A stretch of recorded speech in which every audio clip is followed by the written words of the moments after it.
I travel for work more than I live at home. Most months, I'm in a different state every week. Interstate highways, cheap dinners, airports, strangers.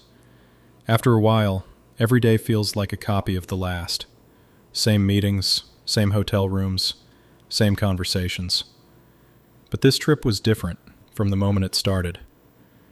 It began with a storm. I was somewhere in the middle of Arizona, a stretch of desert that looked like it hadn't seen rain in months, when the sky suddenly opened. Thunder cracked so close it felt like the steering wheel vibrated.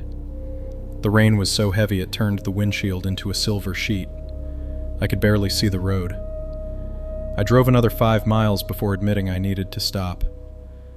That's when I spotted the motel. It wasn't a chain hotel, not even a recognizable brand. Just a long, single-story building with a flickering sign that read, Skylight Motor Lodge. It looked like it hadn't been updated since the 1980s. Neon tubes buzzing, parking lot half empty. The kind of place you don't stop at unless you have no choice. But with the storm getting worse, I really didn't have one. I pulled into the lot, grabbed my suitcase, and made a run for the lobby. Inside, the lobby was small. Brown carpet, fake plants, a vending machine humming too loudly. And behind the counter was a woman in her 60s with a sweater so thick it looked like she knitted it herself. She didn't smile. She just stared at me with tired eyes. "Rough weather," I said, shaking off water. She nodded once, then slid a clipboard across the counter. "One night?" "Yeah, just until the storm passes." She filled in a worn-out room card and handed it to me. Room 121. As I turned to go, she said something strange, almost too casually. "If you hear anything tonight, don't open your door." I froze. "What do you mean?" She didn't answer. She just reached for the ringing phone behind her and nodded toward the hallway, like the conversation was over. I brushed it off as weird motel behavior. I've seen plenty. But as I walked to room 121, I noticed something. All the rooms were dark. Only one had a light on, room 119, 2 doors down from mine. And as I passed it, I heard something inside. Not a TV, not music. A child giggling. A soft, repeating laugh. High-pitched. Playful. I kept walking, telling myself families travel too. Kids make noise, whatever. But the hall felt too quiet afterward, like the walls were listening.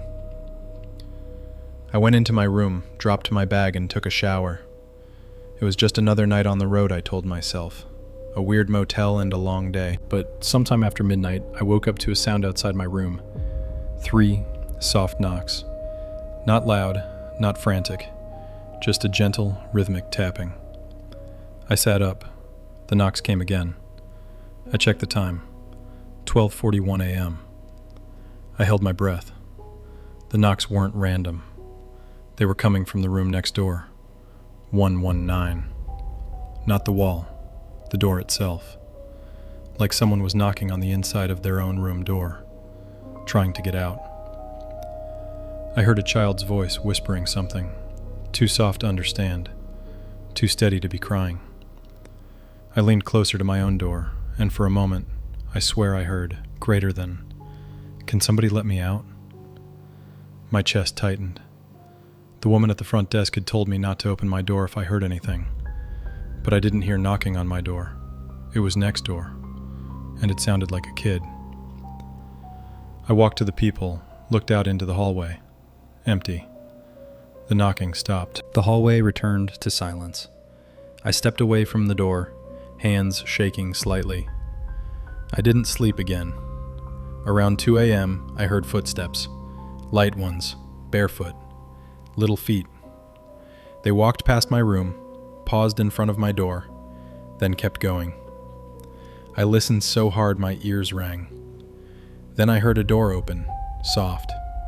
Room 119. And the giggling again, this time closer, happier. I stayed awake till dawn. The next morning, I walked outside to find the storm had passed.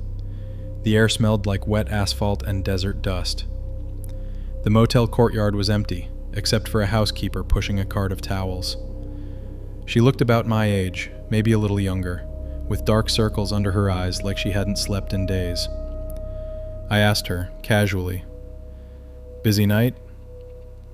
She didn't smile, just stared at room 119, then said quietly, "You heard him, didn't you?" The hairs on my arms lifted. "Who?" She didn't answer right away. She just tapped her fingers nervously on the cart. "Don't talk to him," she finally said. "Don't answer. Don't let him think you can hear him." I felt a cold weight in my stomach. Why? What happens if I do? She looked at me like she wanted to say something else, maybe warn me more deeply, but instead, she pushed her cart away and said, "I'm not supposed to say." I walked into the lobby feeling uneasy. Behind the counter, the manager, the same woman from last night, looked even more exhausted. "Morning," I said. She didn't respond, just looked at me, waiting. "Who's in 119?" I asked.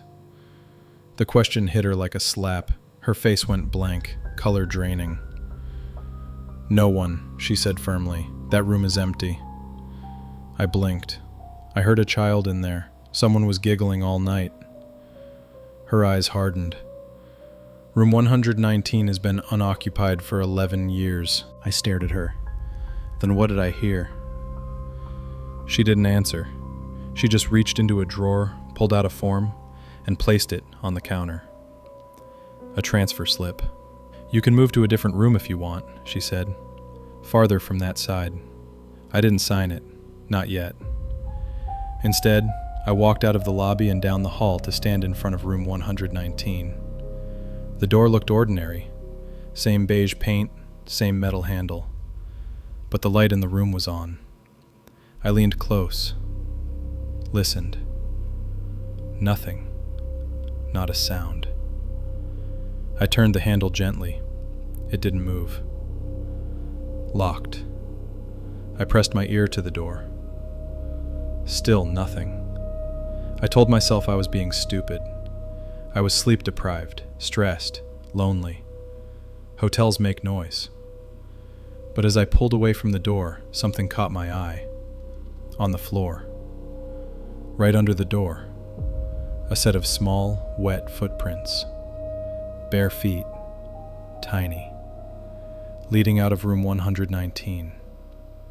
Down the hallway. To where I had been standing. My heart dropped into my stomach. I followed the prints with my eyes.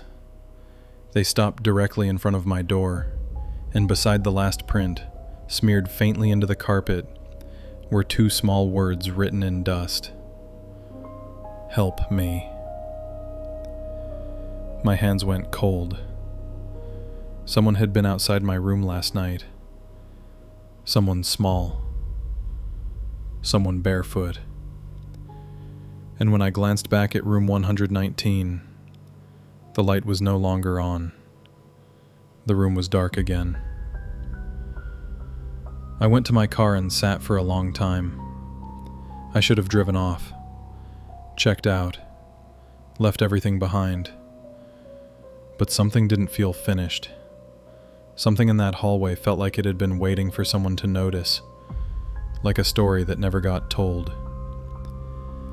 I found myself walking back inside before I knew it.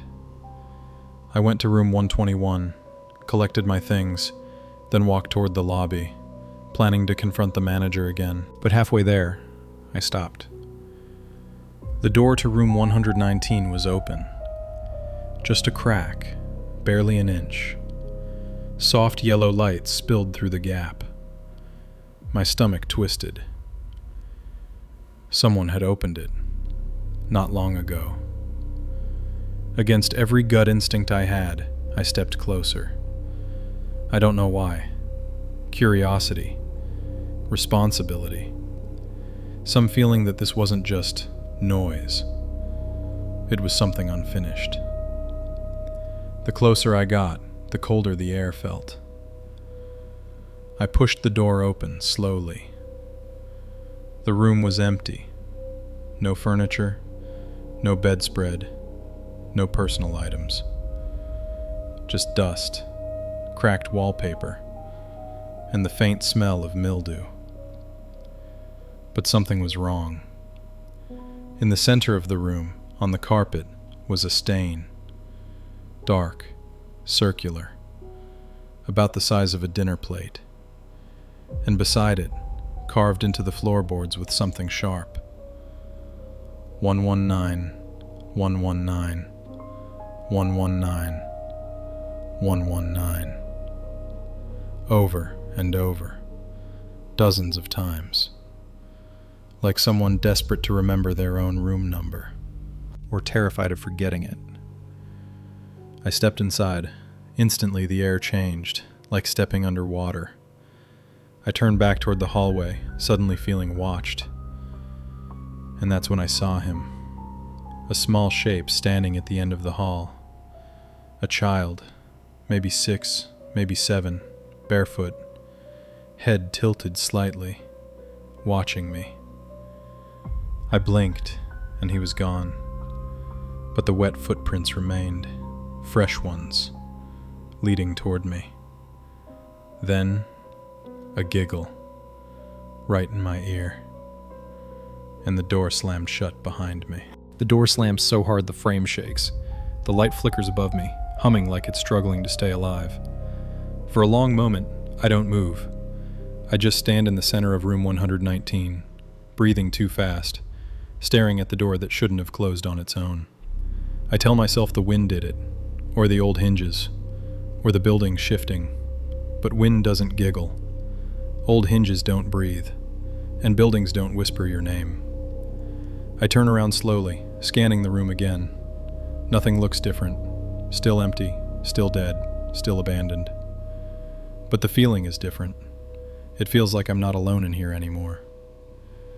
I take one step backward, toward the door. The carpet crunches under my shoe. Dry dust, untouched for years. Then I hear it. A soft, shaky inhale. From the corner. From somewhere low to the ground. Like a child trying not to cry. "Hello?" I whisper. My voice sounds thin, like it's already being swallowed by the air. No answer, just breathing. I lift my phone, turn on the flashlight, and shine it toward the sound.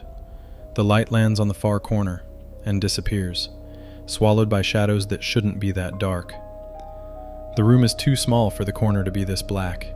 It's like the darkness is deeper here, thicker, alive. I take another step, and the floor creaks under me. The breathing stops. For a second, everything is silent. Then, a whisper. So faint I almost think I imagined it. "Don't leave me." My stomach knots. It's a little boy's voice. Fragile, lonely, desperate. "Where are you?" I ask. The words tremble out of me before I can stop them. No answer, just a faint shuffle, cloth against carpet, tiny footsteps scurrying into the darkness of the corner. I swallow hard and aim the flashlight again. This time, I see something. A small handprint on the floor. Wet. Fresh. As if a child just pressed their hand down and lifted it seconds ago. The print glistens in the light. Water? Tears? Something else? I don't want to know. I take a step back toward the door. "Listen, I can get help," I stammer.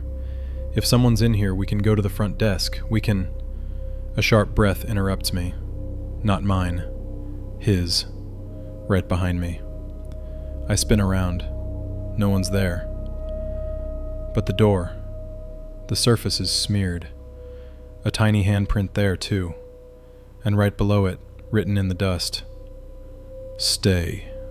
A chill runs down my spine so hard my knees almost buckle. The boy's voice returns, this time closer, but shaking. "He said we can't leave." I choke on my breath. Who? Who said that? Silence. Then the giggle again, but it's different this time. It's not playful. It's not innocent. It's hollow. Like someone is mimicking a child's laugh, without understanding how it's supposed to sound. I back toward the door, keeping the flashlight up. Okay, I'm opening the door. I'm leaving now. A soft whisper answers me from behind the wall. No, you can't. The metal handle is ice cold when I grab it. I twist. It refuses to move. Locked. From the outside. My heart slams into my chest. I twist harder. The handle won't budge. Something scratches behind me, slow, dragging, like fingernails being pulled across the wall toward me. I turn around, shining the flashlight along the edge of the floor. The scratches stop. Then, a small shadow slides out from under the bed. A child-sized silhouette, crawling, slowly. I back away, my legs hitting the wall. Stay where you are, I whisper, though my voice cracks on the last word. The shadow stops moving. Then it stands. Straight up. Too straight. No child moves like that. The head tilts, then tilts further. Further. Unnatural. Like the neck is bending the wrong way. I raise the flashlight to its face, and that's when I realize it has no face. Just smooth skin where features should be, like someone erased them. My scream catches in my throat. The thing takes one step toward me, and suddenly the light from my phone cuts out. Everything goes black. I hit the door behind me, scrambling for the handle. My fingers slide across metal slick with moisture, and then I hear it, right next to my ear. A child's whisper, breathing into me. He said if I found someone, I could leave. My blood turns to ice. Cold fingers wrap gently around my wrist. Small. Too small. The door handle suddenly jerks from the outside. Hard. Once. Twice. 3 times. My heart leaps into my throat. Someone is trying to get in, or trying to get me out. The small hand on my wrist tightens desperately. Don't let him in, the child whispers. He wants... The door bursts open. Light floods the room. I drop to the floor, gasping, blinded. The manager is standing in the doorway, panting, her face white as chalk. Behind her stands the housekeeper, eyes wide. Both of them look terrified. The manager grabs my arm and drags me into the hallway. Close it, she screams. Close it now. The housekeeper slams the door shut, locks it with trembling hands. I collapse against the wall, sucking air like I've been drowning. What the hell is happening? I gasp. The manager kneels in front of me. She doesn't look angry. She looks broken. You weren't supposed to open that door, she whispers. No one's supposed to open that door. I shake my head, trying to clear the dizziness. I heard a kid in there, a boy. She closes her eyes. There was a boy, once. The housekeeper sits beside us, gripping the keys so tight they cut into her hand. He died in that room, she says softly, over 10 years ago. His father. He was drunk, angry. No one heard anything until it was too late. My stomach twists. But I saw him. He talked to me. No, the manager whispers. You didn't see him. You saw what came after. I stare at her. What does that mean? She takes a trembling breath. When a child dies in fear, something sometimes stays behind. But this wasn't just fear. It was anger, confusion, pain. Something else came in its place. Something that wears his shape because that's all it remembers. My skin crawls. And it stays in that room because we keep it in there. We keep it locked. We keep it dark. My voice cracks. It tried to touch me. The housekeeper whispers, it doesn't want to be alone. It wants someone else to take its place. A cold realization hits me. The message, the footprints, the whispers. He wanted me to stay. He wanted to trade places. The manager nods slowly. That's why we told you. If you hear anything at all, you don't open your door. I shake my head violently. You can't keep a room like that. You can't keep something in there. The manager looks at me with a sadness I can't describe. We don't keep it in there, she says softly. It keeps itself there. The hallway feels colder now, like something behind the door is listening. You need to leave, the manager says. Tonight. Now. I don't argue. I don't ask another question. I walk straight to my room, grab my bag, and head to the front desk. As she's handing me the receipt, the manager whispers, "Don't look back at the door when you leave. Don't look at the windows. Don't speak. Just go." I nod, numb. I push through the lobby door into the cold night air.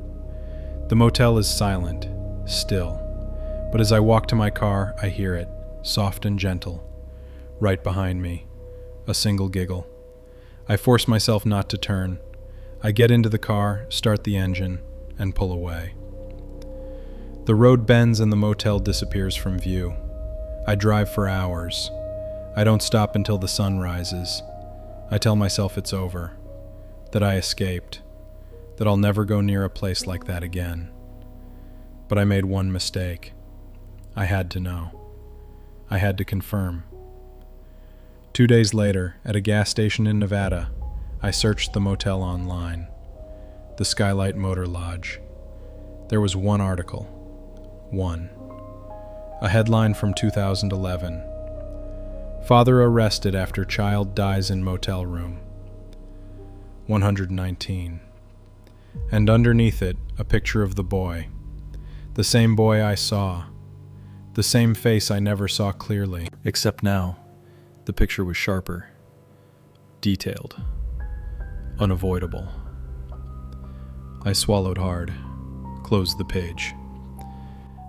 And that's when I heard it. Behind me. Quiet. Barefoot steps on tile. I turned slowly, and there he was, standing at the edge of the gas station aisle. Bare feet, wet footprints forming behind him. His head tilted, just like in the hallway. And he smiled, this time with a real mouth. "Room 119, he whispered. "You're coming back." The lights above us flickered, the air turned cold, and before I could move, he disappeared. Just gone. Footprints still wet on the floor. I ran to my car, hands shaking so violently I could barely hold the keys. I drove until my vision blurred. I don't know what that thing is. I don't know what it wants. But every night since then, at exactly 12:41 a.m., someone knocks on my door. 3 soft taps, barefoot steps, a child's breath under the crack, and a whisper, "It's your turn."